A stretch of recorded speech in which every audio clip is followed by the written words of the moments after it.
And good evening, and welcome to another edition of the Big High School Sports Show on 98.9 WXCO, online at WXCO.FM, mobile devices, and Alexa by searching WXCO, and on the Civic Media app. I am Chad Holmes, joined by former Wausau West High School head hockey coach BJ Brandt. Coming up, we will be talking high school basketball and hockey for the next 2 hours, plus special guests. As coming up at 6:30, our coach guest for this week, a week later than we originally scheduled, but last week the weather was not friendly to us, and everything got jammed up. So this week we'll have Mosinee girls basketball coach Josh Howe at 6:30, and then at 7:06 it's our student athlete guest from Wausau West Hockey senior Chase Crass. So that is all coming up. BJ Brandt, good to see you again. And for folks, just real fast, this is our last show for 2025. Because the way the calendar works, next week is Christmas Eve, and we're not going to spend Christmas Eve. And I would love to see the people that would want to come in on Christmas Eve. Oh, yeah, we'll know whose family life isn't all that great. But we will not have a show because we have special network-wide programming for Christmas Eve.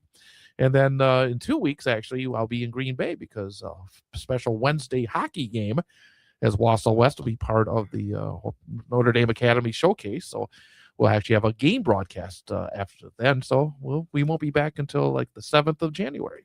That's a long time from now, Chad. I know. There's a lot of sports that are going to happen between that time. Everybody's busy.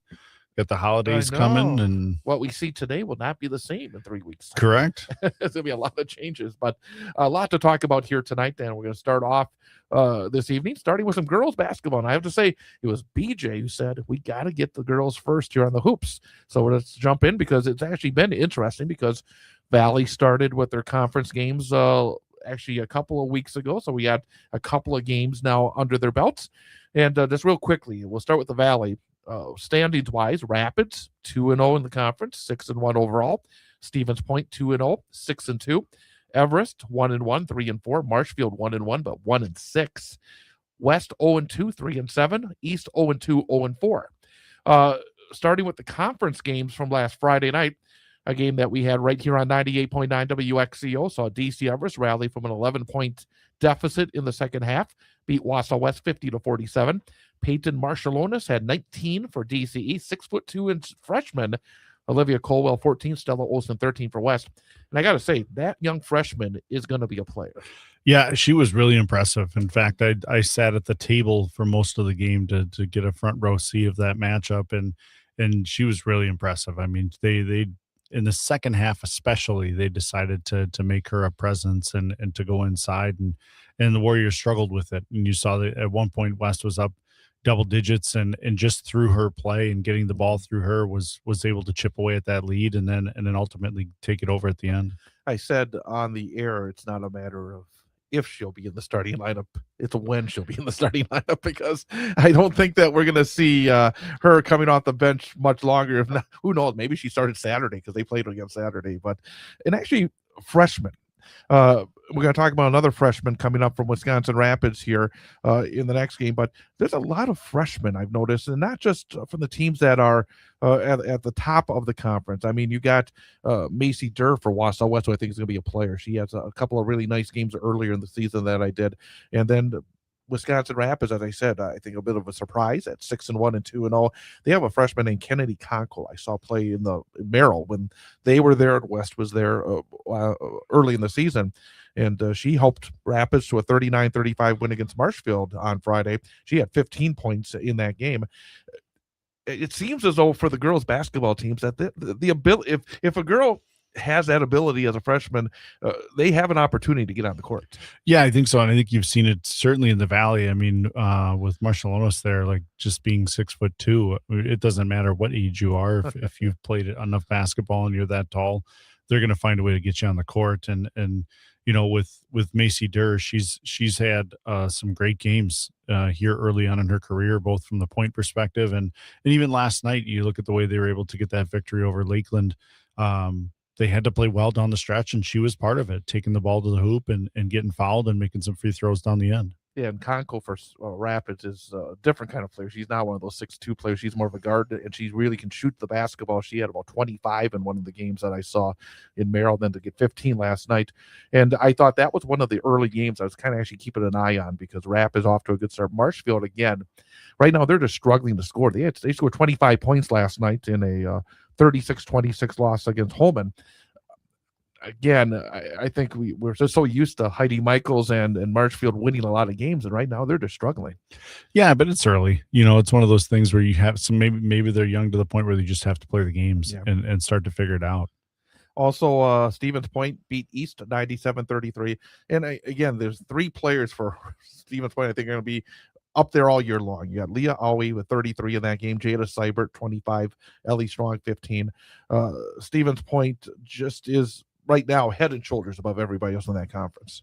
Yeah, and they've traveled around a little bit to play. I think they went over to Minnesota over the Thanksgiving break to play some of the Minnesota powerhouses and try to get themselves prepared for a good run. Certainly poised to play well in the conference, and they match up with Wausau West on Friday. Yeah, Spash beat Rhinelander last night 61-32. Everest, they like winning 50-47 because they won 50-47 on Friday. They lost a game on Saturday to Manitowoc Lincoln 70-44, but then last night they won 50-47 at home against New Richmond.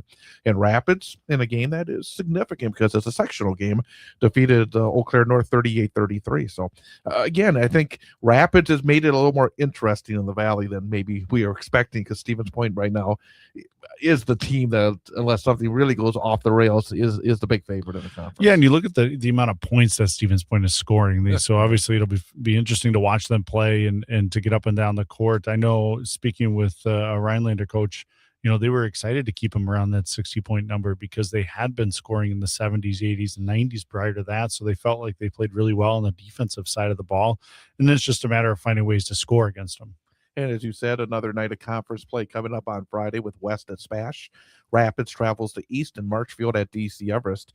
And then some non-conference games in the run-up to Christmas. And Marshfield, again, Marshfield always plays a tough schedule. They play at Chippewa Falls. I mean, Chippewa Falls sometimes is hot and cold when it comes to some of their sports, but they're not afraid to travel. So, again, the Friday night for these teams, they want to get the conference win, final opportunity, and then really no conference games until sometime probably after we're back here on this show in about 3 weeks' time. I don't think there's any conference games before then. Merriwood Conference South. Stratford is off to a flying start this year. They're 5-0, 8-0 overall. Auburndale 4-0, 5-1 overall. Assumption 4-1, 7-1 overall. Marathon 3-1, 4-1 overall. Edgar 2-3, 3-3, and Newman Catholic 1-4 and 3-5. And last week it was a night for the Merriwood South against the Merriwood North, as all 5 of the games saw the Merriwood South defeat Merriwood North competition. Those crossover games do count for both the North and the South teams. Marathon off to a really good start this year, beat Prentice 70-38. Newman Catholic over Phillips 66-41. Stratford over Abbotsford 74-31. Auburndale beat Shawamigan 61-17. And Assumption over Rib Lake 61-48. Number one, Stratford beat Assumption already, so that's a big feather in their cap to get things underway. But that conference, when you look at Stratford, Auburndale, Assumption, and Marathon, I expected Marathon to take some big strides this year. Those are 4 really good basketball teams, and I think there's still a lot that could change in that conference as we go deeper. Yeah, I mean, is that normal, Chad, where the South sweeps the North? Is that a traditional matchup for those conferences? Yes, it is. It was actually on both sides, and we're going to talk a little bit later on where actually the North is starting to get some W's in these matchups on the boys' side, but on the girls' side it's continued to be pretty much where if you are a South team that loses to a North team, that's probably going to cost you a game in the standings, and sometimes it'll cost you the conference championship. Sure. So other action, I give Newman Catholic, they're starting to build a little bit as they had got off to a slow start, a new head coach, but they had the game on Friday with a win, and then last night they also came from behind. They were trailing at halftime, beat Pittsville 57-50. Aubrey Pent at 24, Claire Bodenheimer 16 for the Cards, and also last night there was a conference game as Assumption beat Edgar 48-37, but it shows again, I think, the depth of that conference. Edgar right now in 5th place, and to lose by 11 to Assumption, I think says a lot because Assumption's been a dominant force. Well, if you in look the at the top conference. 4 teams, Chad, I think they have 3 losses combined right now. Yeah. So them playing each other is going to dictate the result of that conference. Absolutely. Great Northern Conference. You have Mosinee. We'll talk a lot more about Mosinee with Josh Howe coming up in just a few minutes. They're top of the conference at 3-0, 4-3 overall. Medford 2-0, 6-1 overall. Tomahawk 2-1, 4-2. Pines is 2-2, 4-4. Merrill in their first season in the GNC, 1-2 in the conference, 1-6 overall. Antigo 1-2, 2-4. Rhinelander 1-2, 3-4, and Lakeland. For so many years, it's been Lakeland at the top of the league, and right now they are struggling. 0-2, 1-7 overall. Talking about Mosinee, they had a very impressive win against Merrill on the road last Thursday, 66-15. Peyton Jershely had 24 points for Mosinee. Mosinee had a non-conference road game against Eau Claire Memorial, bigger school. And we're going to talk about scheduling non-conference with Coach Howe coming up. But Mosinee on Monday lost 55-52 to Eau Claire Memorial on the road. Some other games of note in the conference on Friday, conference games. Medford moved to 2-0, beating Lakeland 80-50. Rhinelander over Antigo 68-29. Tomahawk beat Northern Pines 63-56. So again, it's a different conference, and you've been there where some years where you have that, I would call it a super team. I mean, team that's expected to make a run towards a state championship and really makes it hard in the conference like Lake in the last few years, and then all of a sudden that team is gone, and it changes the whole perception, I think, of the conference, and I think it's a double-edged sword. Maybe it makes it easier to be successful in the conference, but also I think you need those tests in order to get your team to maybe the level you want it to be at the end of the season. Well, and I think, talking with the coach, I think that'll be a big part of how you ask them about their scheduling, because you're right. When you look at the conference itself, it's probably shaping up to be Medford and Mosinee at the top there, and it looks like they're going to play each other Friday. Yeah. So that's going to be a big matchup within the GNC there. So I think when you look at who Mosinee's played their non-conference right now, they've got Wittenberg. They're a loss to Wittenberg. I watched them play the Warriors, and that's a solid program right there.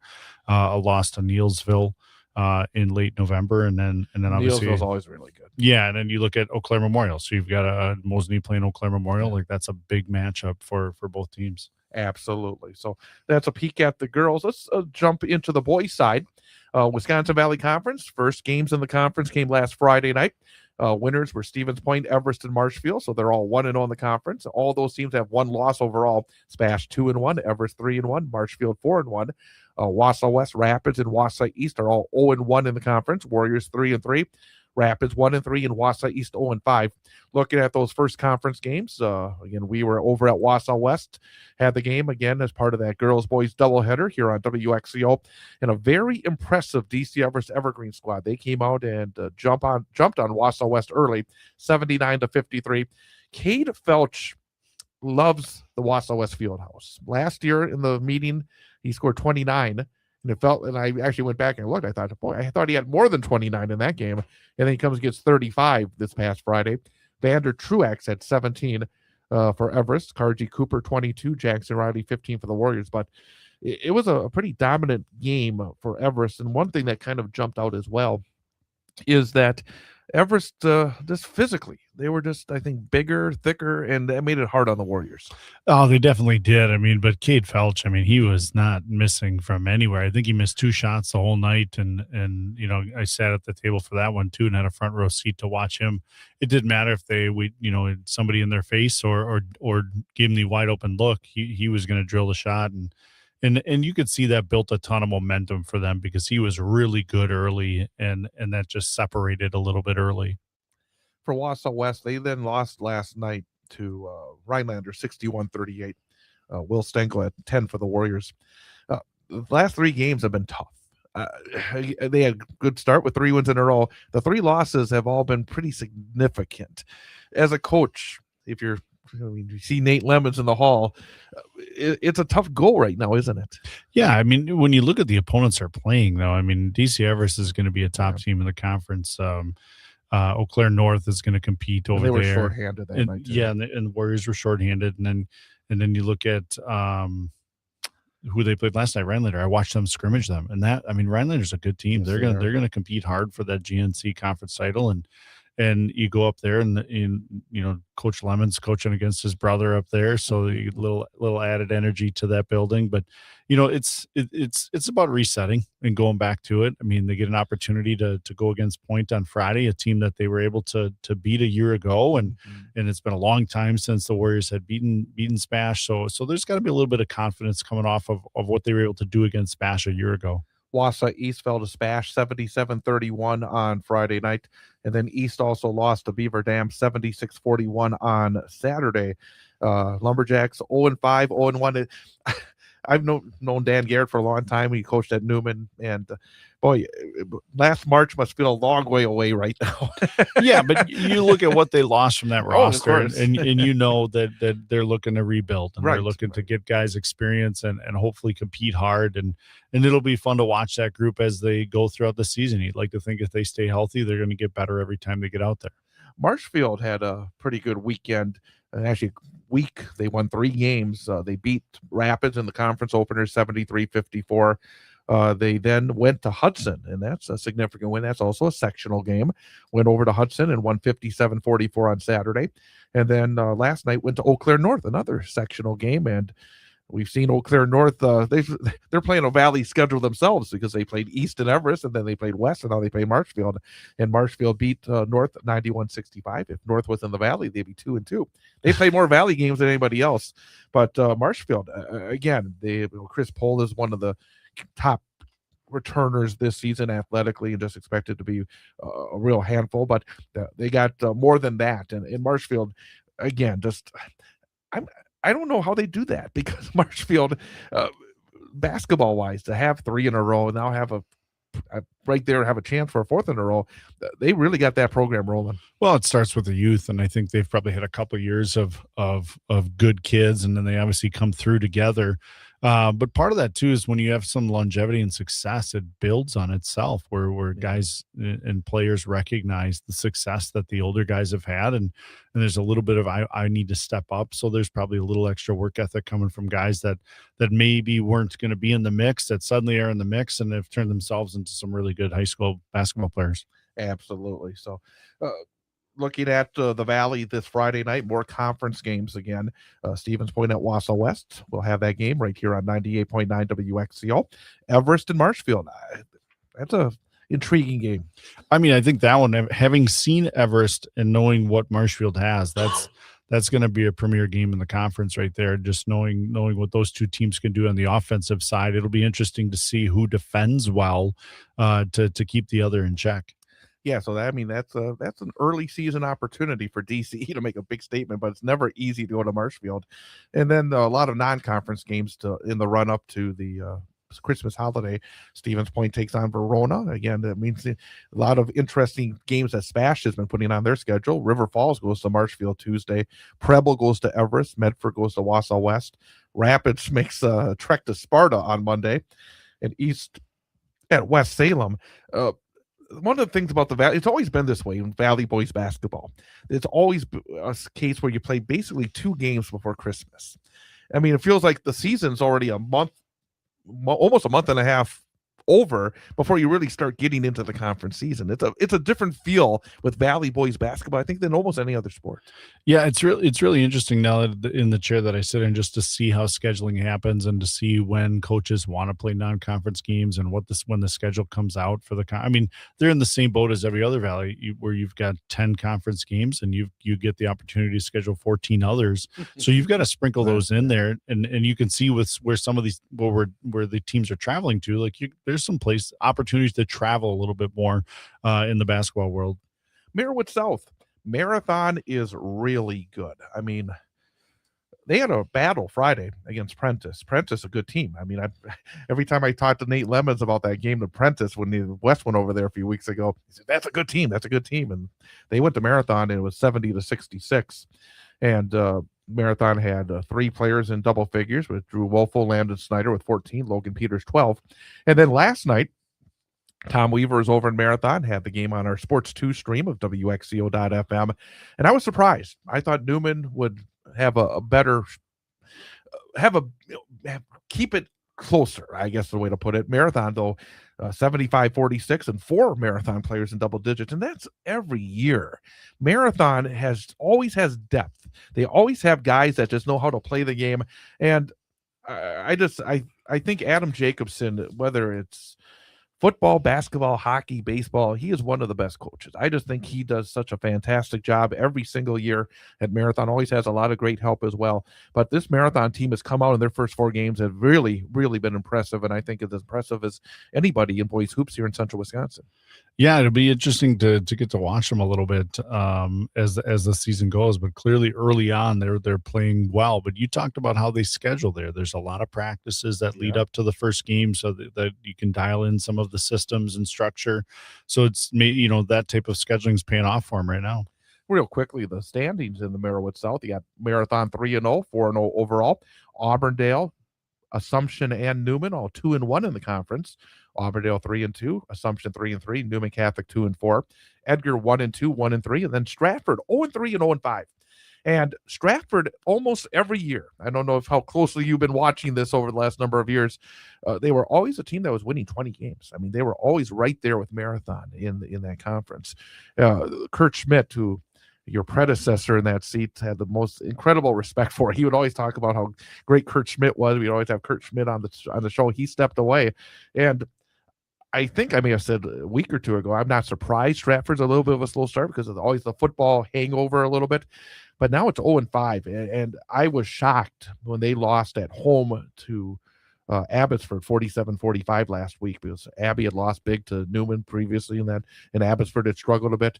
And then last night they lost at home to Assumption 58-48. When you're part of a program that's been so successful like Stratford's, man, it's got to be hard, especially for a new head coach, when you have a very slow start, because all of a sudden I imagine there's a little chirping going on around there. Well, there may be, but part of it too is you just have to figure out what your identity is as a coach, what your identity is within the program, and the kids that have been there watching the success, like now, not knowing the program that well at all, but they've had to step into roles that maybe they're not comfortable with yet. And certainly with the group that they have, they've struggled a little bit here early, but you know that a team that's had that success over time will prepare and be ready, especially once playoffs come around. Absolutely. Looking at the Great Northern Conference, and again, I think this is going to be a very entertaining league, because I think there's, number one, some good teams, and number two, there's not, I would say, an overwhelming favorite in this conference either. But you got Mosinee, Rhinelander, and Pines all 2-0 to start off the conference campaign, and they're all off to good starts as well. Overall, Mosinee 4-2, Rhinelander 5-1, Pines 4-1, Medford and Antigo both 1-1, Medford 2-3, Antigo 2-2, and then Merrill, Lakeland, and Tomahawk 0-2 in the conference. Blue Jays are 2-4 overall. Lakeland 1-3, Tomahawk 1-5, and Mosinee had a weekend. They played a overtime game on Friday in Merrill, and I know I've talked about this. They've had some interesting games over the last number of years. Merrill, a couple of years ago, when Mosinee had a fantastic regular season, they were a number 1 seed. Merrill went over there and beat them in the regionals. It's just been a really solid, I think, rivalry that was not a conference rivalry. Now it's a conference rivalry. And Mosinee beat Merrill Friday 68-65 in overtime. It was a 16-point lead for Mosinee at halftime, but Merrill came back. But in the end, Mosinee pulled out the win. So then they have probably an emotional game, a road game. They go home, get to bed, and then they drive over on Saturday to Kaukauna for the event they have over there. They played Little Chute, and it was another overtime game, and this time Mosinee fell to Little Chute 75-74.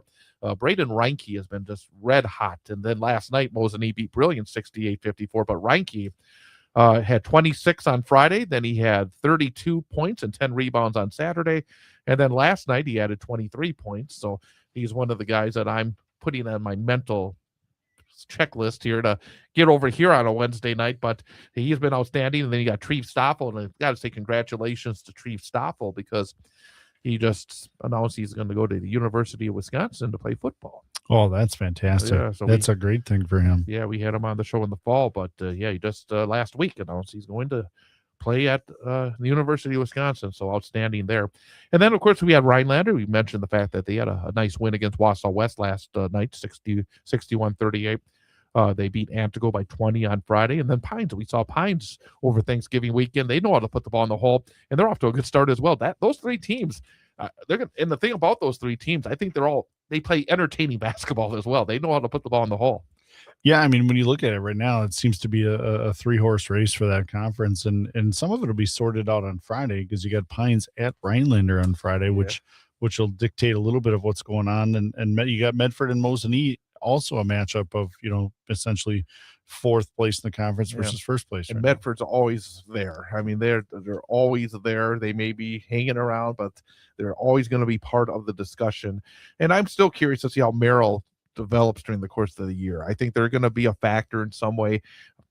They would have been a big factor right away if they beat Mosinee on Friday night. But it's going to be interesting to see how they do develop as a new member of the GNC, and that just makes that conference, I still think, very, very tough as well. The new baby blue version of the Blue Jays. You keep noticing that. Yep, absolutely. So, and you said it, Medford at Mosinee Friday, Pines at Rhinelander, Merrill at Tomahawk, Antigo at Lakeland. So some interesting games coming up. As you probably want to win that last conference game before the holidays. Yeah, I think going into the break, depending on what you have for your schedule, it appears right now, just with the way the structures of schedules, teams have to be playing over break, and that becomes a little bit challenging, I think, for parents and for coaches, to know you've probably got to play over Thanksgiving and play over the Christmas and New Year's holiday as well. So you'll see teams playing and scheduling games over here. It'll be interesting just to see how that goes because kids aren't in school. That's a big thing. Like when kids aren't in school, that game day routine, that process of what they go through a normal day is just isn't there.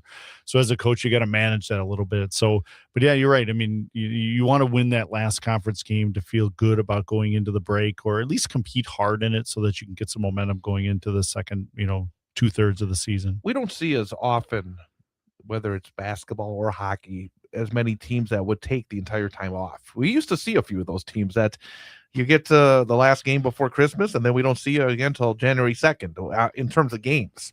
But now with more games on the schedule, it feels like you almost, in order to get your schedule filled, you have to use basically every portion of your schedule. You do, and I think that do you have to play the 24 regular season games? No, you don't. But at the same time, you tell the parents you want to see their kids out there 24 times. Come on. well, that and Chad, like in basketball, they've got the computer rankings, so they've got to get some games in there. They've got to get some head-to-head matchups in there because, and you think about what your non-conference schedule will do to your computer rankings. So all of those things are calculated in when you're doing this process because it's computer rankings. Absolutely. So coming up, we will have our guests coming up at 7:06, our student athlete guest from Wausau West, senior Chase Crass. And coming up, we'll have our coach guest for this week from Mosinee Girls High School basketball coach Josh Howe. That is coming up as we continue here on the Big High School Sports Show on 98.9 WXCO. On Thursday night, the Central Wisconsin Storm girls hockey team looks to stay undefeated in conference play when they play host to Northern Pines. Hear all the exciting action live on 98.9 WXCO, online at WXCO.FM. Mobile devices and Alexa by searching WXCO and on the Civic Media app, starting with the pregame show at 6:35 and the opening face-off at 7 p.m. Storm Hockey on 98.9 WXCO is brought to you by the Cloverbelt Credit Union, sponsor of the Cloverbelt Credit Union broadcast booth, Sun Printing, Lockett Industrial, and the Wausau Business Show, Mike Whitmore Construction, and the Wausau West Athletic Department. It's the Central Wisconsin Storm playing host to Northern Pines Thursday night, starting with the pregame show at 6:35, opening face-off at 7 on 98.9 WXCO, online at WXCO.FM. Mobile devices and Alexa by searching WXCO and on the Civic Media app.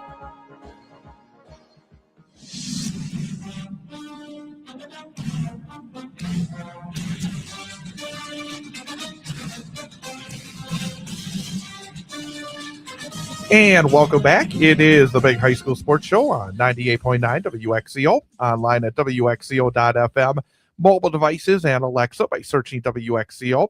on the Civic Media app, and also you can catch it on our 98.9 WXCO YouTube channel. With BJ Brandt, I'm Chad Holmes, and we're very happy to welcome in our coach guest for this week from Mosinee High School, the head girls basketball coach, Josh Howell. And Josh, good to see you again. Yeah, good to be back. Absolutely. And a little bit earlier this year, I think we had you on a little bit later last season. So far this season, undefeated in the conference, played some pretty challenging non-conference basketball as well. I guess I'm going to make it an open question to begin with. How are things going so far? So far, so good, especially in conference. We've really challenged ourselves in the non-conference this year. Almost every single non-conference game that we have this year is against a sectional final team from last year, and which is what we wanted. We did that intentionally. We knew we were going to have a pretty good crew this year. A lot of girls back, a lot of experience back. We're still relatively young, sophomores playing big minutes, freshmen playing big minutes, and then a couple of seniors sprinkled in there as well. But we're getting better, and that's the fun part. And that's what's really fun about this group is since our first game of the year to now, it feels almost like a different season, and we're only 6 games in. So we're getting better. We're getting better every day, every game, which makes the season very enjoyable. Talk a little bit about Taylon Jersley. She's somebody that obviously is an outstanding athlete and unable to play for you a little bit this year just because of an injury. Talk about what she means to your program as a senior. Yeah, she is kind of how the foundation of everything that we've built with this program so far. And obviously being kind of a new reset as a program. She got hurt in the summer. So we went through all these emotions in the summer because I remember it happening and it's like, that didn't look good. I don't know if she's going to be able to play. And then we kind of went on the roller coaster of she's such a tough kid, such a good athlete. She worked so dang hard that she got back for our last week of summer league and played through the entire volleyball season, minus a couple games after she tweaked her knee and then found out it was completely torn. And it just speaks to her character, speaks to what kind of athlete, what kind of person she is, that she was able to persevere and fight through that injury, which is pretty incredible. So we went through those emotions in June, and then we kind of went through them again. We knew we were going to have to prepare for life after Taylon as a program. We just didn't realize it was going to have to come so soon. But she's almost become one of my assistants. I would say she is one of my assistants. She's been running stuff with the guards. She'll run individual periods with the guards. We get her feedback during games. I have one-on-one conversations with her because she's still a player and she's still mentally in that mindset. I can talk to her about, hey, what do you think your sister's feeling? Or what do you think one of the other seniors is feeling? Like, what is your perspective? And I think that's super valuable to have. And I've had her in class, and she's just an amazing human being. It sucks that she doesn't get to be a part of this, but we are constantly having the conversation that she's not dead. She's going to come back from it, and she's going to be better. I have no doubt about that. She gets to go play the sport that she loves at the next level. And that's something to look forward to. And her challenge right now is PT and rehab, and keeping her engaged and keeping her involved in our program is something that's very important to me and something we're working hard at doing. Does it change any of the basics of what you do as the coach in terms of, this either strategy or just basic basketball philosophy? Is there a change? Was there a change? Is there a big change? Yeah. So again, we kind of were looking at the future and preparing for life after Taylon. We've been dribble drive for a while, for the last couple of years. And this summer, actually, before she got hurt, we started moving to more of a blocker mover, 3 around 2 posts, like Tony Bennett, Dick Bennett, like old school basketball, because we, in our top 8 right now, we have 4 legitimate post players, which is not something I've ever had as a coach. I've always been guard heavy. So I would say that was it was definitely a coincidence, and it just happened to kind of work out in our favor. But strategy wise, it's funny you bring that up, because I've always thought of my mentality as go, go, go. Let's score 80 points. Let's win that way. That's not who we are. Like we guard and we rebound and we play really physical, and we run in transition when we get an opportunity, but we don't force in transition. Whereas in past years, like last year, we just had a bunch of guards. It was like, let's get out and go. Let's get a layup up at the rim, and let's get an offensive rebound if we don't score. So we are very different. And part of that is because not having Talon, but it forced other girls to step up, which they're doing. But yeah, we definitely look a little bit different this year. Talk a little bit of what it's like to be a coach right now. I mean, being a head coach is in some people's eyes is a 3 to 4 month job, but the reality of it, it's not. Talk about what that looks like on a 12-month calendar. Yeah, I've been fortunate that I have a group of girls that all they want to do is play sports, whether it's softball or volleyball or basketball, and there's not a whole lot else that they want to do. So with the WIA pass and the rule that we can work with them over the summer, and I help run our strength and agility stuff. The girls are constantly asking, "Hey, can we go do like a practice? Can we go do a workout? Can we go do this?" It makes it feel a lot more like college, from what I remember my playing experience being. That's what it feels like, and it almost feels like if you don't do that stuff in the summer, you're going to fall behind. Especially with those, look at like a team like Neilsville. Those girls play year round. They're so talented. They're so solid fundamentally because they work year round. And I would say I have a group of girls that kind of bought into that. I'm fortunate because I'm a teacher and I get the summers off and I run our strength and agility stuff. So I'm there and I get to be there. But if I wasn't in the building, if I wasn't a teacher, it'd be so much more challenging to get in and get the amount of hours that we got this summer. I don't have any children yet, so that I have a lot of free time. And my wife is very supportive of the things that we do, and she's a volleyball coach, so she works with the girls on that stuff too. So it's a lot of time. That's for sure. I was thinking on the way over here, like if we talk about college basketball or NBA basketball, I'm like, I'm gonna have no idea because I don't have time to follow a lot of that stuff. I'm all in, especially in the season. And the only time off I really have is like spring. I can kind of relax a little bit, but with the changes in the summer, it kind of becomes a year-round thing now for sure. Something you said to us before we went on the air is, and I mentioned that the winter sports season is a long season, but you said, hey, you still want to make sure that it doesn't become a grind, that it's still fun, and that you make sure that the balance is right. When you talk about that, with that feeling, when you say, well, if you're not working all the time, you're falling behind, but at the same time, you don't want to burn out these young people. They do have, hopefully, some sort of balanced life. How do you try to balance it off to make sure that, number one, the kids are getting the full experience, and that means having some fun as well, and also being very successful? Because I imagine now with that, as you said, there's always that worry. If I'm not working this a little bit harder, somebody else is, and they're going to be able to take advantage of it. It's got to be a kind of a difficult balance at times. Yeah, I always, as a coach, I think my main philosophy is that a happy, healthy athlete is going to outperform a beat down, like overrun, overworked athlete almost every single time. So we definitely take care of our girls. We make sure we get them home at a decent hour. We cut down to 90 minutes after winter break, just because we don't need to be out there for 2 hours every single night. As far as the summer stuff goes, I told the girls like right away, as soon as the rule passed, I'm like, I will not track you down to go do a workout. It has to be you come to me and we'll go do a workout. We'll go do a practice, but I'm not going to force you to be in the gym, because if I'm forcing you to be here, you don't want to be here and we're not going to get any better. I was talking to my assistant about this the other day. One of the biggest things, regardless of wins and losses, one of the biggest things we were most proud of last year is by the end of the year, after we lost in the regional final to Lakeland, we had girls that were incredibly sad, obviously, that we lost, but they were really upset that basketball was over, even though they had volleyball in the summer, they had softball coming up, they had track, like they had stuff. They were really upset that basketball was over.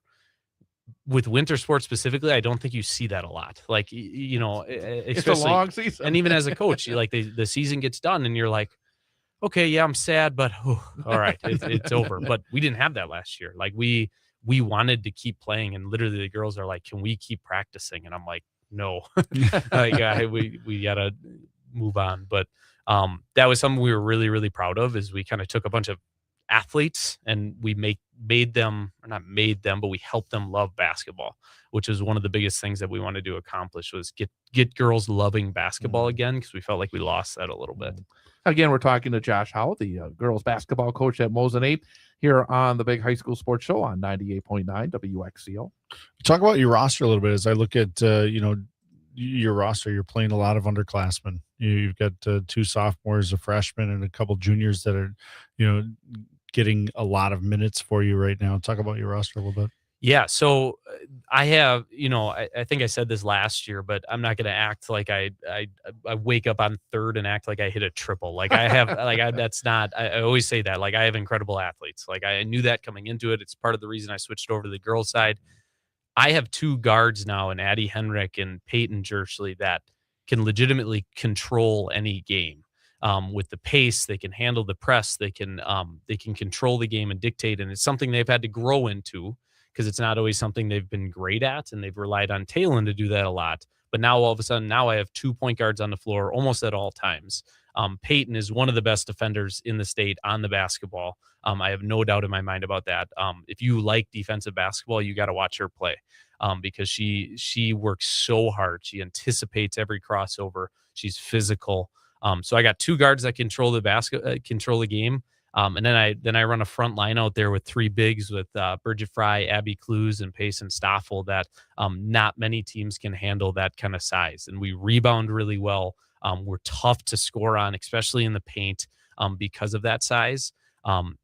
We only have 3 juniors left, and all 3 of them are really, really key pieces for our team, with Bridget, who started every game since she was a freshman.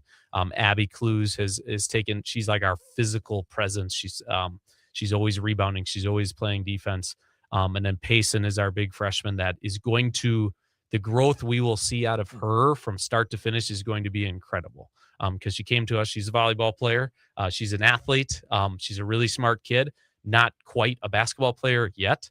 But already in this year, she's already taken enormous strides. And she's going to continue to do that. And then I can bring 2 seniors off the bench with Brooklyn Dillenbeck and Alexia Borisenko that bring poise and experience and toughness to the lineup as well.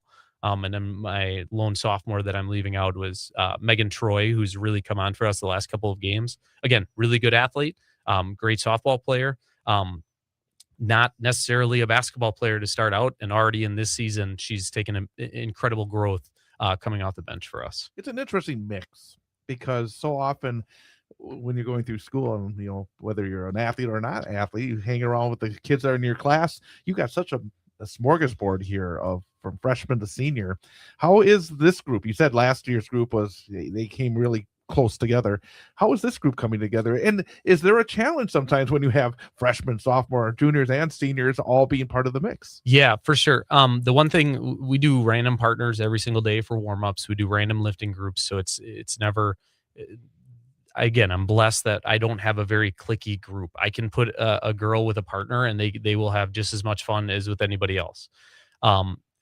It's been a growing experience not having Talon from a leadership standpoint. So that part, the first couple of practices were very bizarre, where it was like very quiet. Nobody was really saying anything. Nobody broke down the huddle when we all put our hands in. And it's like, all right, somebody needs to step up. And those natural leaders have emerged. And the way I do captains is every week the girls vote for who they feel like has earned being a captain for that week. And it's been Peyton every single time. And then it's been a rotating second captain, and we made Talon a permanent captain because she is.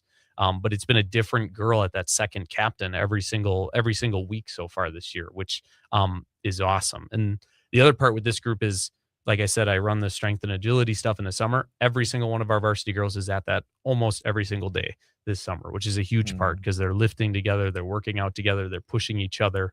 And it's definitely one of the bigger reasons why we're able to have some success. I mean, looking at your schedule coming up here, you've got at Medford on Friday, and then it looks like you go off to a holiday tournament over in Green Bay. Yeah, it's a big one on Friday. Medford's playing really well. They got 2 legit players in Taylor and Kayla, and then they have a great role players around them. It's always a tough place to play. From back when I was on the boys' side, it's always it's an awesome gym. It's a loud gym. It's a tough gym to play in. So it's a really big game for us. We've gone through a pretty good schedule so far here with non-conference opponents. So after Friday, we'll get a chance to breathe a little bit, and then we'll give the girls a good time off for Christmas, get them healthy, get them rested, and then we go to Green Bay Preble for a holiday tournament. I gotta ask you real fast about the game that's after that, Rice Lake, because I know they played Stevens Point actually. I think earlier in the season, and they got a couple of kids that are going to Green Bay. What the heck? I mean, talk about it, and you're playing them on the road. Yeah. I mean, when you go into a game like that, what are you? Number one, you want to play really good competition, but man, this is really stepping up beyond your division and everything else. Talk about putting this team on your schedule and what you hope to get out of this game, big picture. Yeah, the other scary part is we beat them last year, so we were able to, and I know they didn't like that, and then we weren't able to meet up with them in the playoffs, but now obviously we made the schedule going into this year. Oh, are they in the same division yet? We dropped down to D3 right. this year. Okay. Yeah, so they're not in our division. They were in our not region, but they were in our section last year. So after Lakeland beat us, Lakeland went and played them up in Ashland. But yeah, we want to play the best teams. I would rather have a 500 record and know that we competed with the best teams in the state than win 22 games and get knocked out early, because we haven't had that challenge. So now, that being said, sitting here at basically 500 with a couple of close losses, it's like, man, it'd be nice to be 6-1 or 5-1. But like our game on Monday, we lost by 3 to a sectional final team in Eau Claire Memorial, and they hit a 3 with 5 seconds left, and an awesome atmosphere, awesome gym over there. It's going to prepare us for what we see in the playoffs and what we see in the postseason, and that's why we schedule it the way we do. Let me ask you real quickly. How good is Whitburn and Neilsville?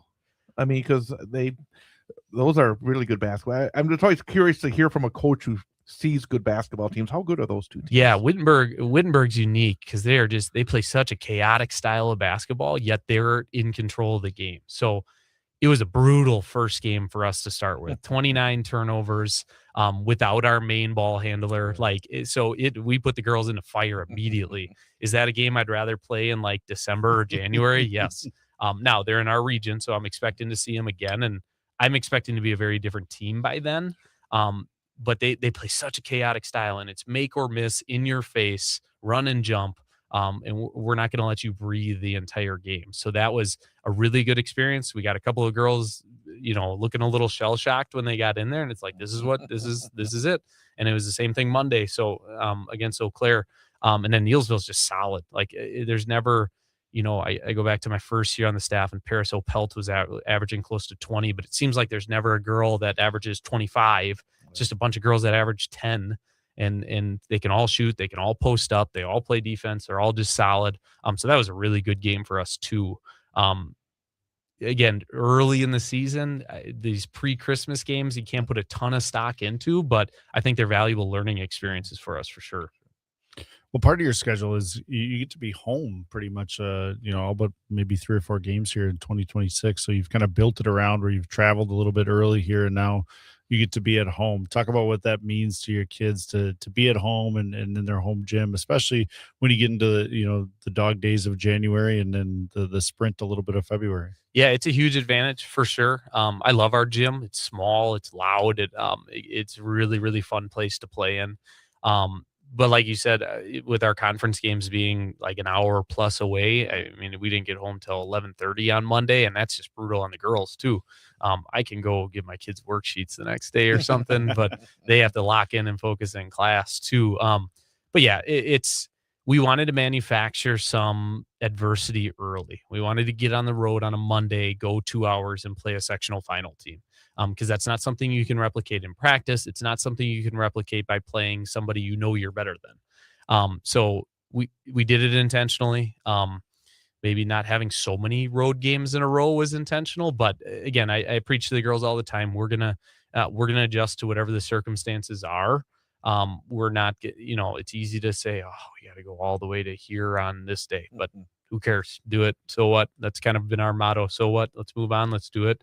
And that's been definitely a positive for us. How different is it now? I said this to you. The conference is different without Lakeland being where they were. It changes the dynamic. How does that change the dynamic for your team in terms of, the importance of conference games and non-conference games? And generally, it's just different than it used to be, because it used to be great majority would be conference games, and then you have these non-conference games. Nowadays, there's more non-conference games than conference games in almost every conference. How is it different this year in the GNC maybe than it was last year?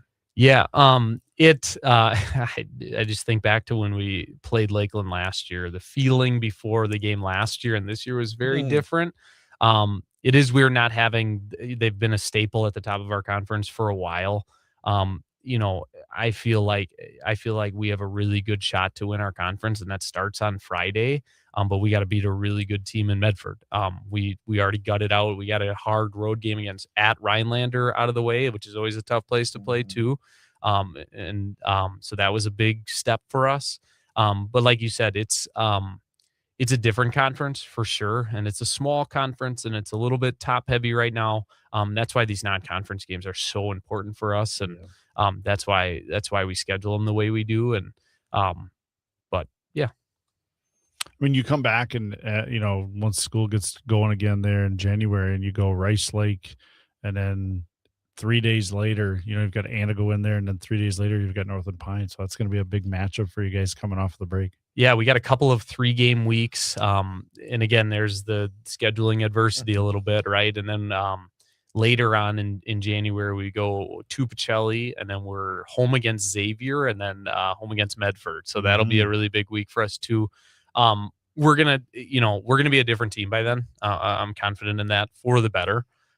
So we try not to look ahead that far. We're, like I said, I have a group that gets better every single day, so I'm very intentional about not looking ahead. Like even today, we weren't even thinking about Medford yet. We were just thinking about getting better. As like we focused on us today. Like we'll worry about Medford. We'll do a little bit of scouts, some film tomorrow. But today was like, let's get better on what we need to get better at, and then we'll worry about tomorrow. And that's kind of the mindset, especially with a young team. I think it's different if you got a bunch of seniors and they kind of know what to expect, but we have a bunch of sophomores playing minutes and a freshman playing minutes and juniors. So I think it's important to be intentional and be present on what we're doing on a daily basis. Otherwise, I think practice loses its value a little bit when you're kind of looking ahead. But yeah, we're excited about some of those upcoming matchups. We got about 90 seconds left, and I got one final question, basically, because you're still a young coach and saw you last year. How are you different as a coach today than you were even a year ago? This is a big credit to my assistant. I'm calmer. I used to get pretty worked up about stuff, and I realized last year, I'm like, the girls don't respond very well to that. And I've been a part of teams that if a coach gets fired up, the players get fired up. My group is not like that. My group looks at me, and if I am losing my cool, they start to panic a little bit. So what I've gotten better at is just, it's a long basketball game. There's a lot of possessions in a game. You can't live and die with every single possession, because then you're going to die a lot. You're going to have a lot of possessions that don't go your way. So that's definitely something I've gotten better at. And just building that confidence, especially with girls, just building that confidence and letting them know that I believe in them and that I trust them, and I wouldn't tell them something if I didn't actually believe it. That's something I'm growing at every single day as well. And I have a good group for that. Very good. Josh Howell, congrats on the success so far. It looks like it'll be a very interesting season with a lot of very talented young players. But again, thanks for coming on in. Yeah, appreciate it. We're going to take a quick time out for the top of the hour news, and then we're going to come back with our student athlete guest for this week from Wausau West Hockey senior Chase Crass. That's straight ahead as we have one more hour to go here on this Wednesday evening, the Big High School Sports Show on 98.9 WXCO.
And welcome back. It is hour number 2 of the Big High School Sports Show on 98.9 WXCO. Online at WXCO.FM, mobile devices, and Alexa by searching WXCO. And on the Civic Media app. You can also catch us on YouTube. Go to the 98.9 WXCO YouTube channel. You can watch the show live. You can go back, watch it as well. You can also, of course, subscribe to the Big High School Sports Show on Spotify or wherever you get your podcasts, or go to our website. We have podcasts up there as well. With BJ Brandt, I'm Chad Holmes. And very happy to welcome in our student athlete guest for this week from Wausau West High School, senior Warrior hockey player Chase Crass. Chase, good to see you. Thank you for having me. Absolutely. I'm going to start off because it was like time just has no meaning anymore. It's been a week and a half when we were down in southeast Wisconsin, and I had all the seniors come in and do their 6 minutes with me for the for the interviews. And I was talking to you, and at the time, I think you had one goal. And I asked you about if you were writing a scouting report on yourself, what you put down there as the good things and maybe the things you need to improve on. And it was almost like a chuckle. You were saying, well, I guess I'm not scoring much, so I better put my shot. And since then, you've been scoring a lot of goals. What's been the difference? I mean, is there anything, or is it just a matter of, sometimes it's going to be a couple games where you're not lighting the lamp, and other times you're going to be lighting the lamp? Is there anything that's changed in the last week and a half that's allowed you to really explode? 4-goal game against EMU, 2 goals last night against Mosinee, had a big goal against U School as well. What's made you so hot? This is a funny one, but I realized that I needed to switch something up for my pregame routine. And that consisted of not talking to the team besides my teammates or my line. So I could only talk to Coop and Owen, and it seemed to work out. So I've been kind of rolling with it since then. I should have known when I asked the question it wasn't going to be an X and O development. It would be something sort of outside that. No, Chad, there's something else there that always with those hockey players. Chase didn't bring up, because I asked him about it at school today, and only the YouTube viewers can see it. Is he was growing a very manly mustache prior to this, and that mustache was too heavy of a burden and kept him in a slump. And now that mustache is gone, he's a free man. The aerodynamics. Yeah. Chase, talk about like your 4-year career. You've obviously, were somebody who got to compete as a freshman and get into the lineup and have a role as a freshman, scoring 8 points your freshman year, and then you jump onto the scene as a sophomore and 33 points and 44 points as a junior. Talk a little bit about what your path has been over the last 4 years to get you here. Starting off my freshman year, it definitely gave me like a realization like what I'm capable of, and it definitely like brought me to how I am today, like a different player, and like being coached by you. But it just changed me, and it seemed to make my confidence a lot better. How have you changed as a player? Generally, let's stay between the on the ice this time around. How are you a different player now than you were when you first hit the ice as a varsity player as a freshman? Again, like it's just like a big thing with confidence. Like my confidence wasn't there like going into my freshman year, and then a couple games in, I started to gain my confidence and got a role in the lineup and just stayed there and got better.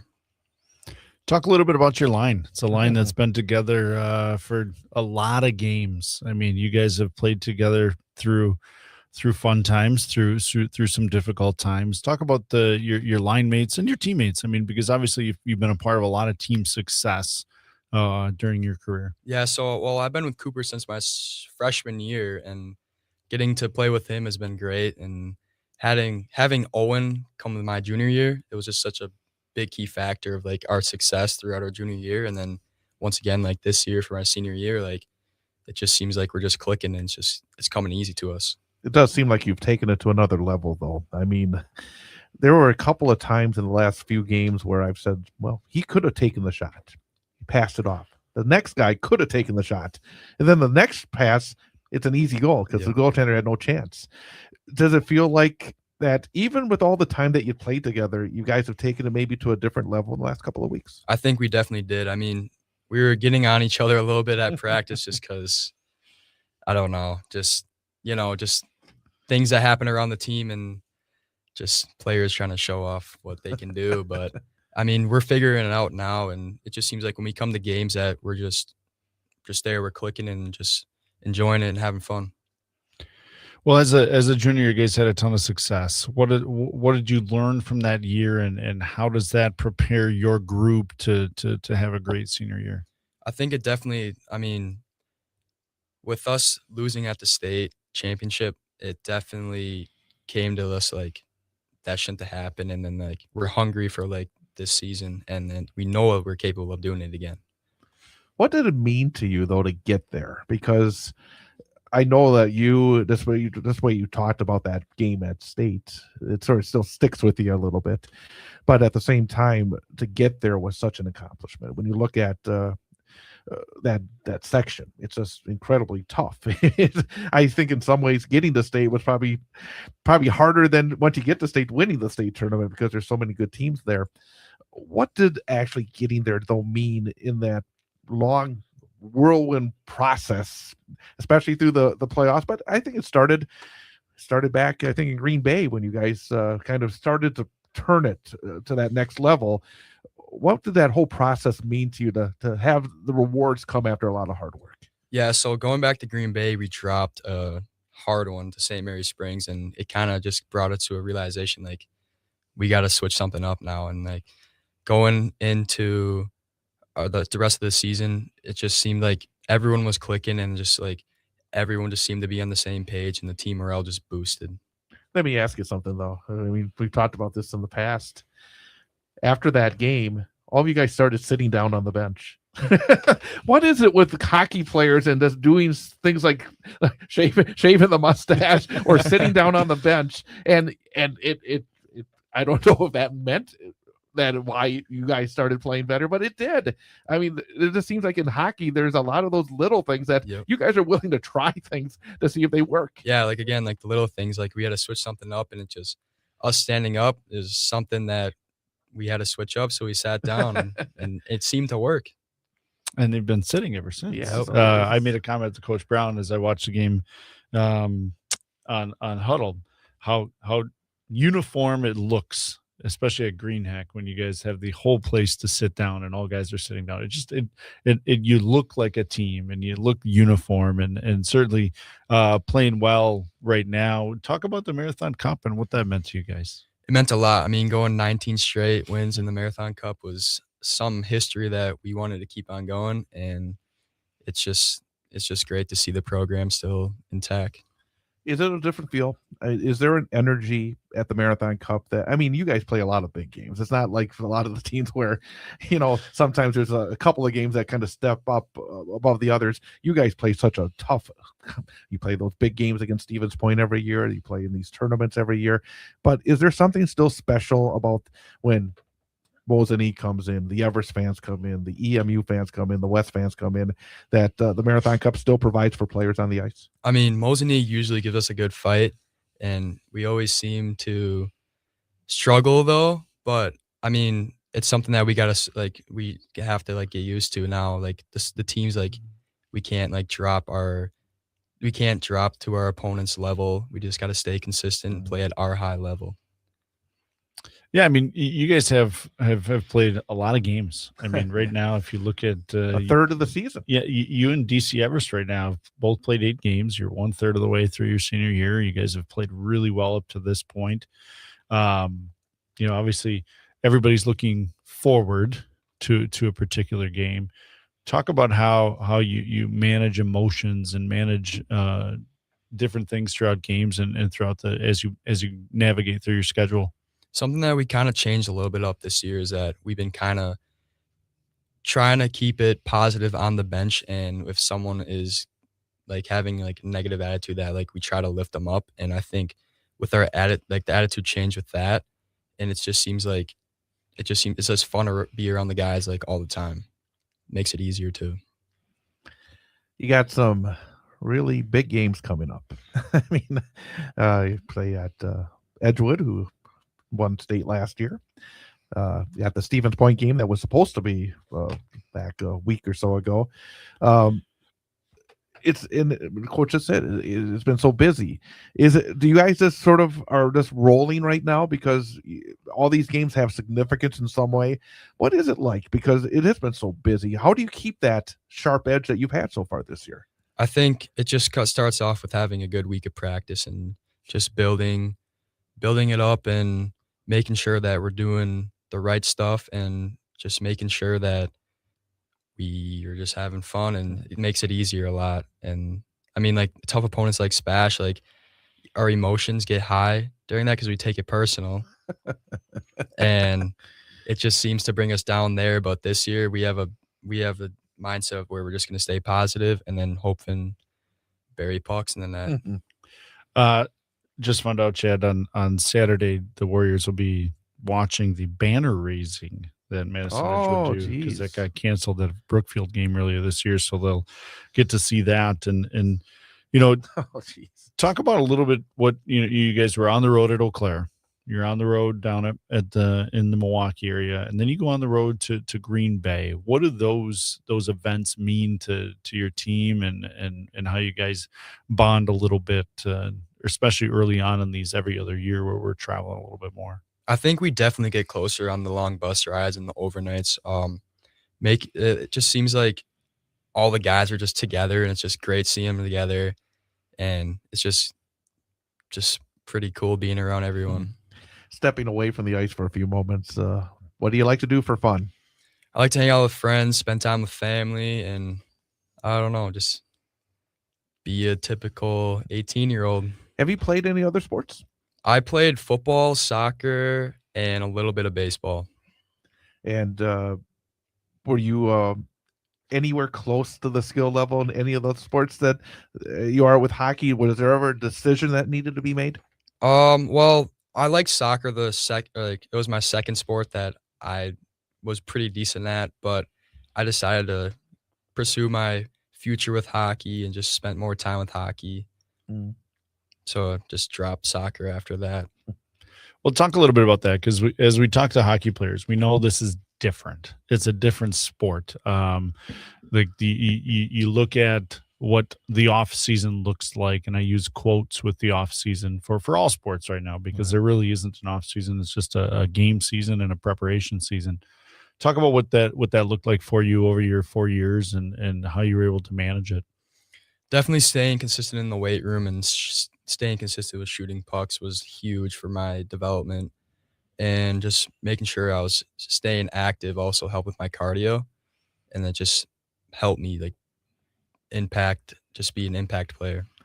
Along the same lines of Coach saying, hockey's being different, the future roads are different. For most sports, it would be, hey, go to college and continue to play sports. Where do you stand? Are you hoping to move forward in your hockey dreams? I'm very undecided right now. I've been talking to a couple teams for hockey, but I also applied to a couple colleges that I got into, which has been really hard for me to make. But right now I stand 50-50. And that's a challenge. I think with all student athletes, you've played a sport for a really long time. And you've obviously all the student athletes that we're interviewing, Chad, are excelling in their sport. And then you look at what does the future look like? And that's a big challenge for all these student athletes, because whether it's internal pressure or external pressure or just the opportunities or lack of opportunities to play beyond becomes a challenge. Chase, what are you looking for from the rest of this season? I'm just looking forward to have fun with the guys and just being around them, because once it's gone, I won't get it back, and just trying to take it in. Who's the best player you've ever played against? I don't think I've ever asked that question. I mean, because and I think it's a good question for a West hockey, because you play so many good teams and individuals. Is there anybody that you've been on the ice with? It doesn't have to be the high school level. I mean, you've played in other games as well. Who's maybe the best guy you've ever been on the ice with? Probably Cullen Potter. He was just an outstanding player to watch, and very hard to play against. I'll just say that. Who's he with? I was with the put together team with the Admirals, and then he was with the Gamblers at the time. Mm-hmm. Yeah. And he's currently at Arizona State University. He's an NHL draft pick, was a late first round pick. So certainly a ton of success that he's having as well. Here's one for real fast though. I got to say something about a hockey player going to Arizona State. Number one, I think he must be a very intelligent young man to go be able to play hockey at that level and also be at a school that's known for having so many pretty girls. So you obviously he can play hockey and he's also a pretty smart guy. He started at Michigan State and then transferred to Arizona State, and it would be interesting to have that conversation on the why.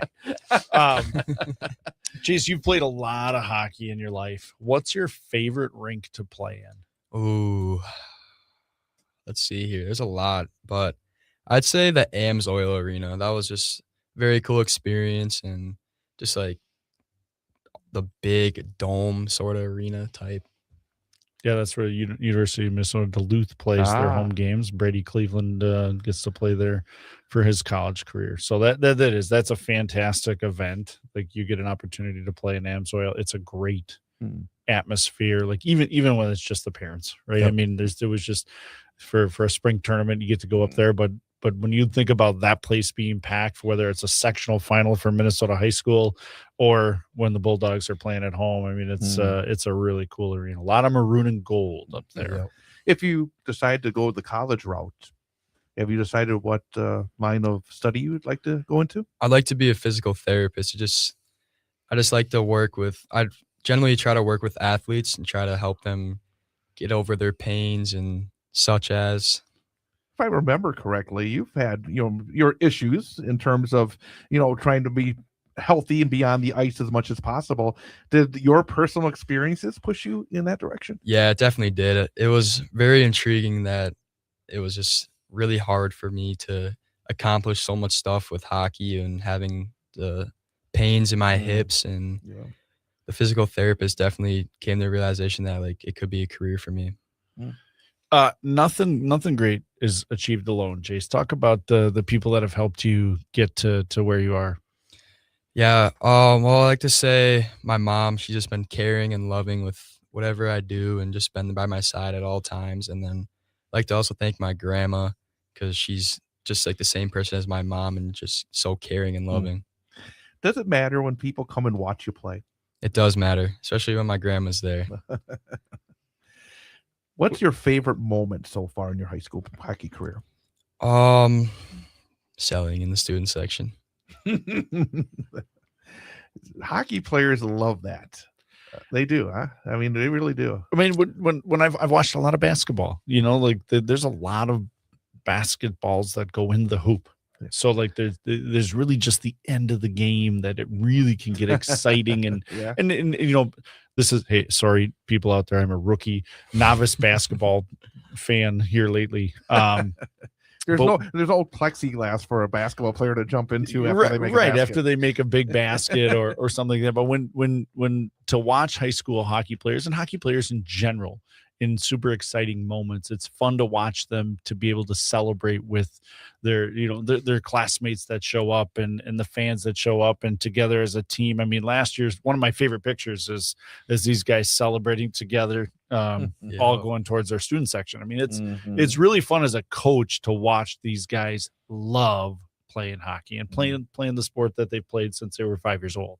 Yeah, a question after all that? Because it's actually your turn. It is my turn. Talk about school a little bit. I mean, obviously you say you want to go into the physical therapy world. What have you enjoyed about your academic career? I've been definitely trying to challenge myself a lot more now, since I've been focusing more on my academics and planning just in case if I do take the college route. So I've been implementing a lot of more harder classes with my schedule, and it just seems that it helps me to get more prepared. Let's talk about this coming week. You got Edgewood Saturday and then Stevens Point on Tuesday. Edgewood is important because they're a really good hockey team. I want to talk about Stevens Point. Yeah. Because you go to the Willet next Tuesday night, and it's always such a fantastic environment there. And it's always, often during the season, I think I may have said this to you last year, is that, I mean, even in the December game last year, you had a packed house. You don't get that all the time early in the season. As the season builds, you start, I think, getting closer to packed houses. What do you expect next Tuesday? Do you feel as though it's time because Stevens Point has been so good for a number of years now. What's your thoughts on that matchup? What do you expect from Stevens Point? What do you expect from your team? Anything? You had time to think about it because you're supposed to play last week. Yep. What are you thinking about with Well, Stevens Point? We're obviously expecting it to be loud, and we're not trying to let that get over our skin, and just to maintain our attitudes and make sure we don't do anything stupid. But yeah, that's a big one. But I mean, we know it's going to be a fight and it's not going to be easy. So we're trying to just make it a grind and try to get the greasy ones because nothing's going to be pretty. I mean, for entertainment purposes only, you guys are ranked 3 from Wisconsin Prep Hockey, and your next 2 games are 2 teams that are ranked above you. Does that come into play at all, or talk about the preparation that goes into some of those games? I'd say it doesn't really change anything. I mean, we're still going to prepare the same and do everything else the same, but it's just a lot more that we got to be a little more focused on, that we can potentially be the number 1. Anything else before we get to the final question? Nope.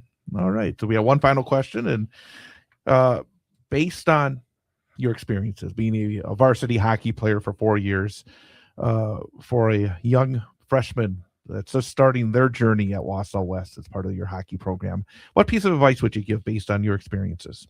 I'd say just trust the process and never give up, and always work your hardest every day, because once it's gone, you'll never have it again. Chase Grass, congrats on again hitting the 100-point mark last week, and best of luck here in the next week here and the rest of the season as well. But it's a big week coming up. But thanks for coming in. Thank you for having me. Chase Grass, Wausau West Warrior High School Hockey Senior. We're going to take a time out, talk about what's going on in high school hockey coming up next as we continue here on the Big High School Sports Show on 98.9 WXCO. On Friday night, the Wausau West High School boys basketball team plays host to Stevens Point in a Wisconsin Valley Conference matchup. Hear all the exciting action live on 98.9 WXCO, online at WXCO.FM, mobile devices and Alexa by searching WXCO, and on the Civic Media app, starting with the pregame show at 7 p.m. and the opening tip at 7:15. Wausau West basketball on 98.9 WXCO is brought to you by Sun Printing, the Clover Belt Credit Union, sponsor of the Clover Belt Credit Union broadcast booth, Rocket Industrial and the Wausau Business Show, Mike Whitmore Construction, and the Wausau West Athletic Department. It's Wausau West against Stevens Point in high school boys basketball, Friday night, starting with the pregame show at 7 p.m. on your home for Wausau West Sports, 98.9 WXCO, online at WXCO.FM, mobile devices and Alexa by searching WXCO, and on the Civic Media app. On Saturday, it's a battle of unbeatens in high school hockey as the Wausau West Warriors take on the Crusaders of Madison Edgewood. Hear all the exciting action live on 98.9 WXCO, online at WXCO.FM, mobile devices and Alexa by searching WXCO, and on the Civic Media app, starting with the pregame show at 2:35 and the opening face-off at 3 p.m. Wausau West Hockey on 98.9 WXCO is brought to you by Sun Printing, the Wausau West Athletic Department, Clover Belt Credit Union, sponsor of the Clover Belt Credit Union broadcast booth, Rocket Industrial, and the Wausau Business Show, the Wausau Cyclones, the Wausau West Hockey Booster Club, Four Seasons Golf of Wausau, and Mike Whitmore Construction. It's Wausau West at Madison Edgewood in high school hockey, Saturday, starting with the pregame show at 2:35 on 98.9 WXCO, online at WXCO.FM, mobile devices and Alexa by searching WXCO, and on the Civic Media app.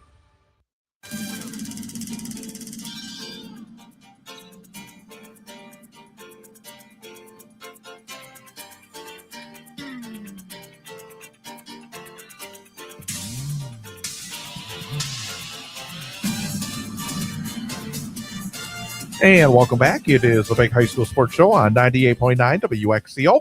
I am Chad Holmes along with BJ Brandt. And again, the interviews are getting longer and longer.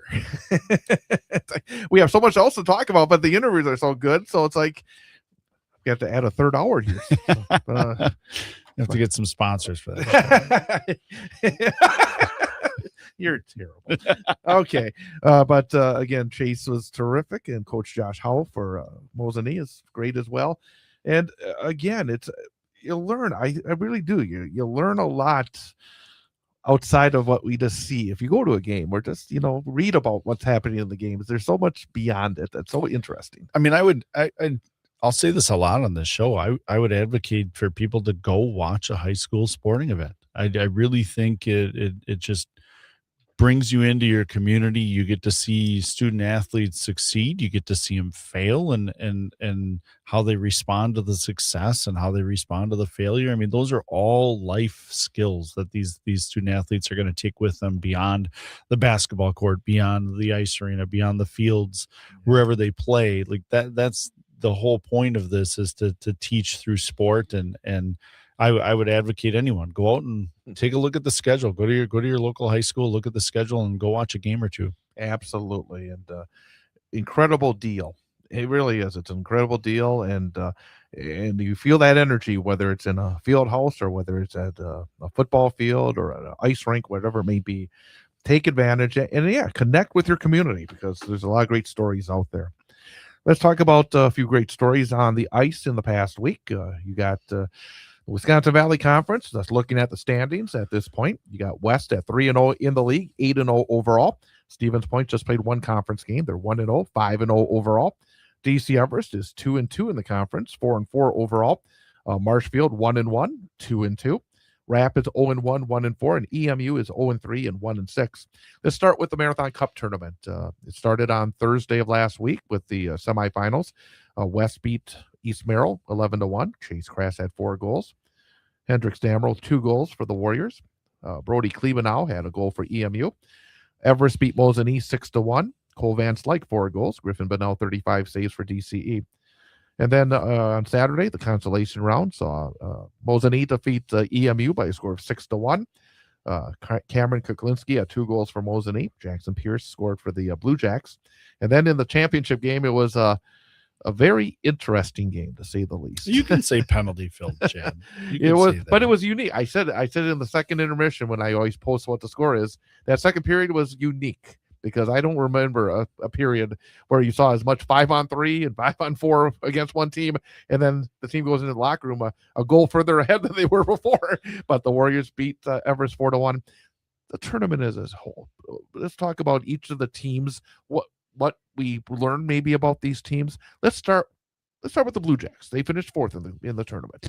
Yeah, I think if you were to go out and watch them, I think you would see some improvement from them from a year ago. They're much more dangerous offensively. They have some skill up front that can put the puck in the net, and that's not different from years past. But I think there's a couple kids that gel well together and have been able to have success at the net. I mean, honestly, when you look at when another team takes a penalty, their power play moves the puck really well, and that's going to give them confidence and give them opportunities to win games as that power play gets better and better as the year goes on. Mosinee, they were 3rd. They had the game against Everest, which I was a little surprised. I thought that would be a tighter game. Everest played very well. They were able to take advantage of some penalty shot, power play, and then after a bit of a slow start, and I was told that they had some bus issues to get to Greenheck on Saturday. After the first period, they came out and then they took charge in the 6-1 win. Yeah, I mean, I think when you look at Mosinee, they're young. I mean, they've got a ton of young kids. I think they've got 6 or 7. Yes, do the hand gesture and the joke.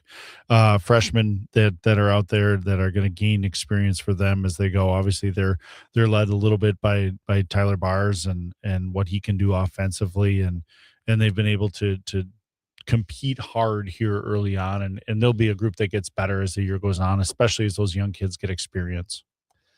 DC Everest, they got a couple of seniors that are very good. I mean, Van Slyke had himself one heck of a game against Mosinee in the semifinals.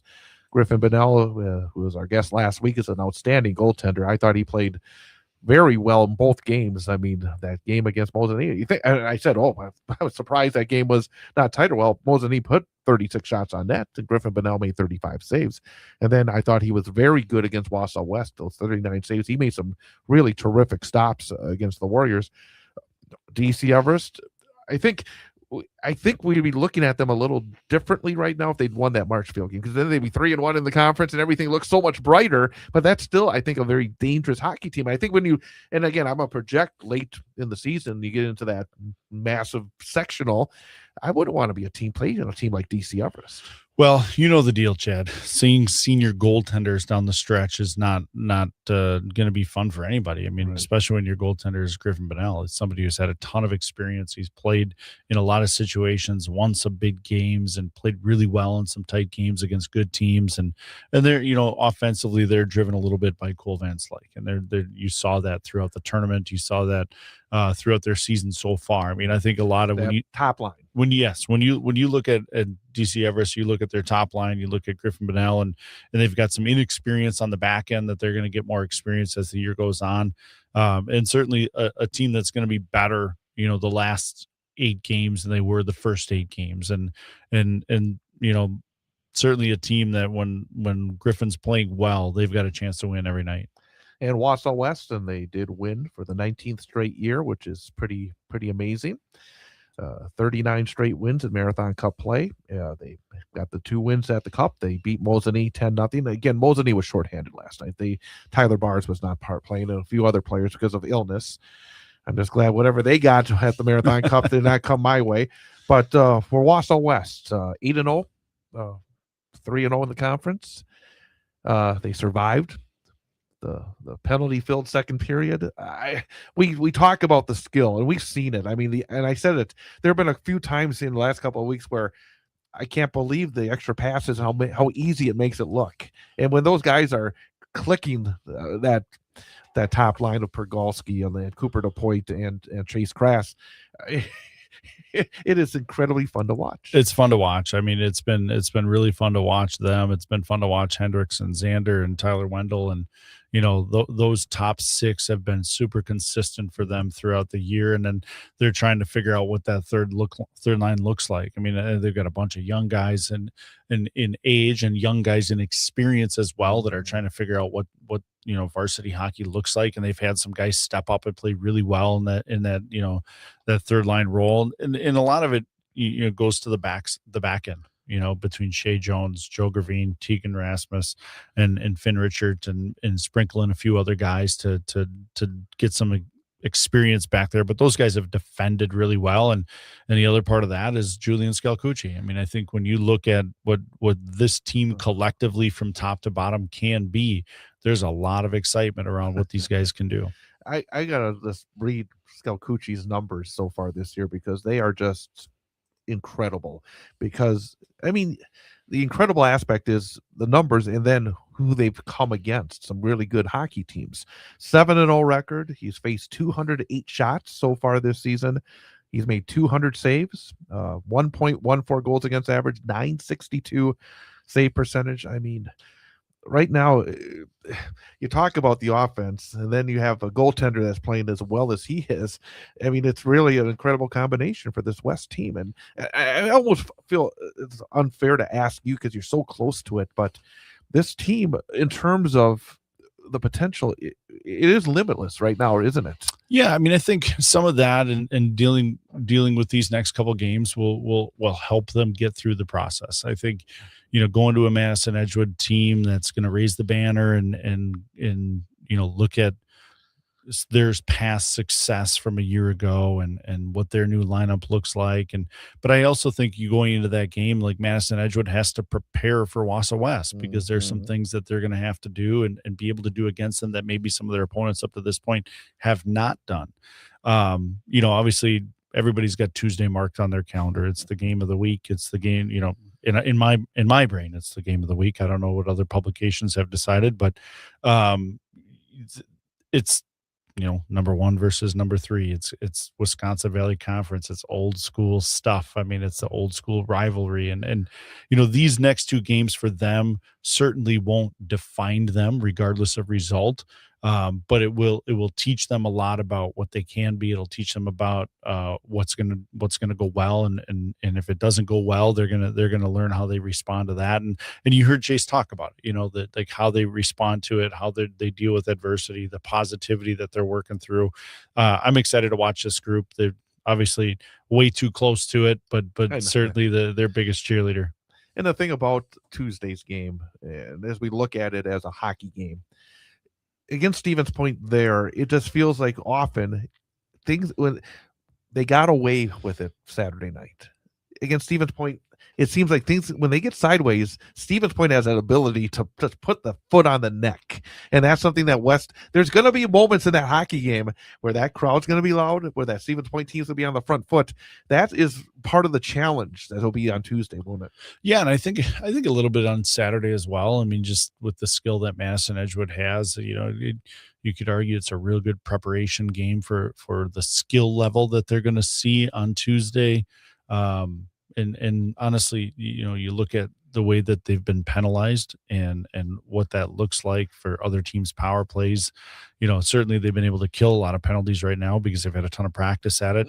But I don't know that they're going to see the skill level on the other teams' power plays that they've seen or going to see in these next couple of games. So, it's going to be fun to watch. It's going to be really enjoyable to see this group compete and obviously compete for the Wisconsin Valley Conference and throughout the state. And kind of quickly expanding it, and we've actually been talking a little bit. I've been noticing how well Hudson has been playing. They beat Eau Claire Memorial 4-0 last night. Seeing University School, I mean, I say, boy, sky's the limit for Wausau West, but they went to U School and U School put up 55 shots on net, and they were a lot of good shots. And it was a day that Julian played exceptionally well. There's some really good hockey teams even outside this Wausau West Stevens Point nexus. As you look at the state of Wisconsin, how good do you feel like the top teams are this year? I mean, I think they're good. When you look at from just the sectional alone, you've got Tomahawk defending Undefeated. Undefeated Division II state champ, defending champs, now in Division I. You've got Hudson, you've got Wausau West, you've got Spash. Those are three teams are in the top 6 rankings right now, all in the same sectional. Then you throw in there the Tomahawk that's in there, and then you're going to throw in New Richmond and Eau Claire Memorial and other teams that have made state tournament runs. I mean, Eau Claire North just put 13 goals up. So you look at that section and it's a little daunting, when you look at it, but when you take it game by and Superior, I mean, look at you got Superior in there too, and it's really exciting from locally here with that. But then you go to the east a little bit. You've got Nina's playing really well right now. Madison Edgewood's playing really well right now. Notre Dame is always going to be dangerous. Bay Area Storm is going to be a very dangerous team. I got to watch them play a little bit against New Richmond on Saturday when I was over in the Green Bay for a youth tournament. So I think there's some good depth at the Division I level that, Fox City Stars, another team that's undefeated in the top 6 for the first time. And I don't know how long. And I have no idea. And again, I haven't really checked it out, but I'm sure there's somebody down. In addition to Edgewood, Verona's always tends to be pretty good. I would be surprised if they're not. I don't know if you've heard anything. Is Verona? Yeah, I mean, you look at Verona. There's Waunakee down there. Waunakee dropped to Division II, but you look at the Madison area. They battle it out. I was looking at Madison West schedule just because I know Coach Liebert really well and was checking on his team, and man, they don't have to travel very far. It's really nice for them. A lot of in-county games or just barely out of county games. But then you look at Arrowhead. Arrowhead's gonna grow a little bit here and be better as the year goes on. So there's a lot of teams at that Division I level in the different pockets of the sectionals that you can see some things starting to take shape throughout the state. Great Northern Conference, Tomahawk 4-0, 7-0 overall. Pines 3-1, 7-1 overall. Wapaka 3-1 in the conference, 5-4 overall. Antigo 2-1, 5-2. Mosinee 1-1, 3-3. And then Lakeland 0-2, 2-2. Medford 0-3, 0-4. Rhinelander 0-4, 0-7. You look at Tomahawk, they had a 1-0 win against Somerset Saturday, which was a good win for them. Jonah Dickens, first period goal. Hudson Seymour, 31 saves for Tomahawk. You had they beat Wapaka last night 7-0. I think Wapaka may be up there because they haven't played the Tomahawks and the Pines and Mosinee quite yet.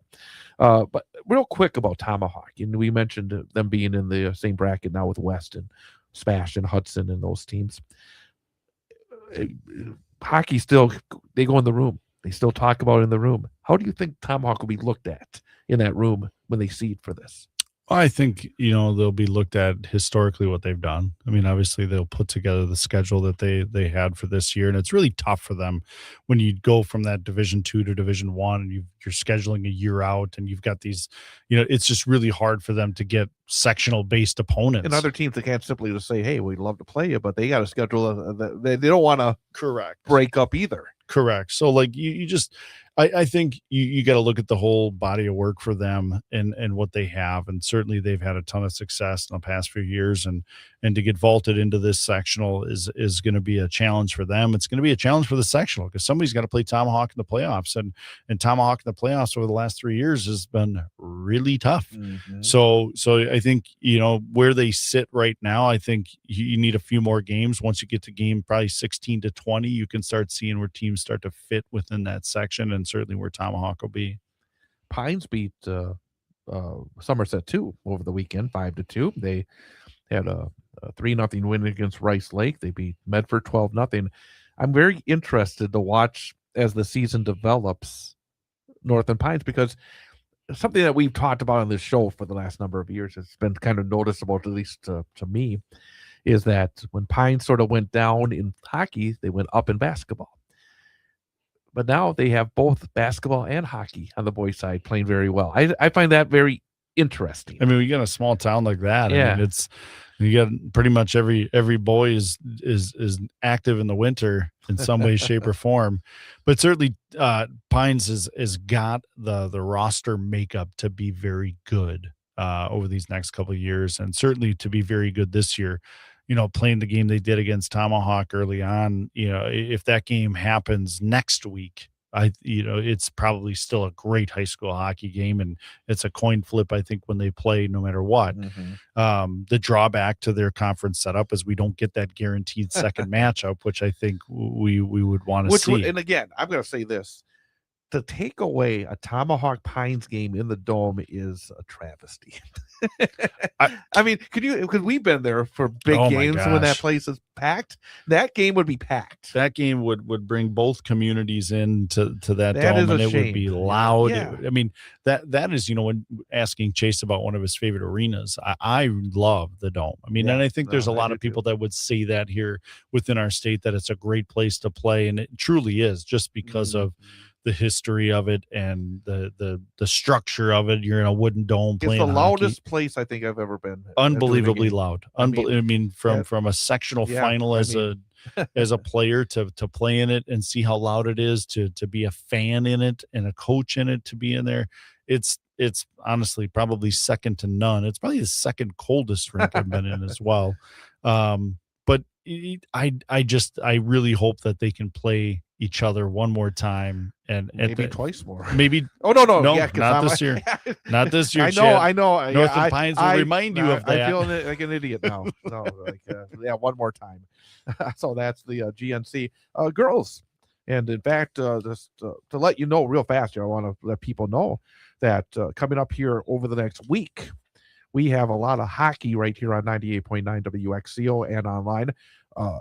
Tomorrow night, Central Wisconsin Storm against Northern Pines. Saturday, Wausau West at Edgewood. Saturday as well, Central Wisconsin Storm against Hayward. That'll be on the Sports 2 stream starting at 3:45. Then Tom Weaver will have it at 4 on the Sports 2 stream. It will also join it in progress after the Wausau West game. Monday, Central Wisconsin at Black River Falls, and Tuesday, Wausau West at Spash. So again, just want you all folks, if you're a hockey fan, make sure you tune in over the next 6 days or so, and we'll have plenty of big hockey games. But you look at the Valley in girls hockey, and again, we haven't done that until this year. Black River Falls 2-0, 3-1-1 overall. Storm 1-0, 4-1 overall. Pines 1-0, 1-3-1 overall. Wisconsin Valley Union. If they were a stock, I would buy them right now because they're 1-2 because they're going up. They're 1-3 overall. Medford 0-3, 0-5. So when you look at what's been going on, Storm on Saturday beat Metrolink 6-0. Jaden Yurkovsky had a hat trick. Madeline Kelter 2 goals for the Storm. Taylor Simonson 16 saves. But then you look at Black River Falls. They beat Hudson Saturday 4-2. They last night. A big Wisconsin Valley Conference game in girls hockey. Black River Falls edged Wisconsin Valley Union 3-2. You look at Black River Falls, the Storm, and Wisconsin Valley Union. There are only 5 teams in that conference, but I think 3 pretty good teams in that league. Yeah, I mean, it's going to be interesting. Black River Falls has been one that all of these kids have played growing up, because there's not, just like the high school version of hockey and the youth hockey, every one of these places has their youth organization lined up. So they've played them quite a bit going, but when you look at what Black River Falls has been able to do so far within the conference and out of the conference, I mean, there's certainly somebody that you've got to circle on your schedule as a game to prepare for. And in the Storm, going Thursday, Saturday, and then quickly to a Monday, it'll be interesting to watch that as they go, because they go Northern Pines tomorrow, who has the ability to defend really well, led by their goaltender, and then you get Hayward, the matchup against Hayward. That's going to be an absolute battle at Greenheck Fieldhouse on Saturday, and then going to Black River Falls on a Monday. Very, very interesting. I mean, a lot on the line. But the Storm have been so stingy. I think it's a little bit surprising, because we knew how much they lost on the blue line. Yes, the goalies were back. Yes, they're still only sophomores. How much of this is maybe those defensemen growing quickly, and how much of it is the goaltending right now?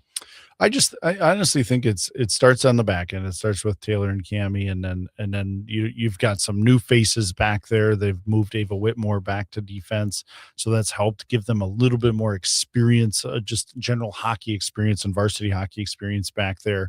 You've got Taya and Maisie DePoit that have been there, and then they're kind of rotating in a few others to see what that looks like on the backside. But it starts with Taylor and Cammie, and quite honestly, I think they're defending better as a team. They're playing better in the defensive zone. Sure, they're giving up a few more shots than what the Storm is used to giving up, which is next to none. which is low. But now for them, the challenge will be, how do you transition that into offense? And I think you saw that a little bit with the Metrolinx game. Getting 6 goals against a good Metrolinx team who played really good against Lakeshore. I mean, that's the one loss for Storm. Metrolinx was tight to Lakeshore in their matchup. So, they're going to get better. They're young. They're going to get better on the offensive side of the puck, certainly, but they've certainly done a good job on the defensive zone and defensive side. Yeah, I've only saw them in that first game against Lakeshore. I'm very curious to see the development of some of these girls, and it is very interesting that they move Ava Whitmore to defense, in terms of she was somebody that they were looking forward to maybe being an offensive force. How do you look at that that kind of change? And also, I think that's maybe a little bit less unusual in the girls game, because sometimes I do think that maybe the way that they look at the players is a little bit differently in terms of the ability to go from forward to defense.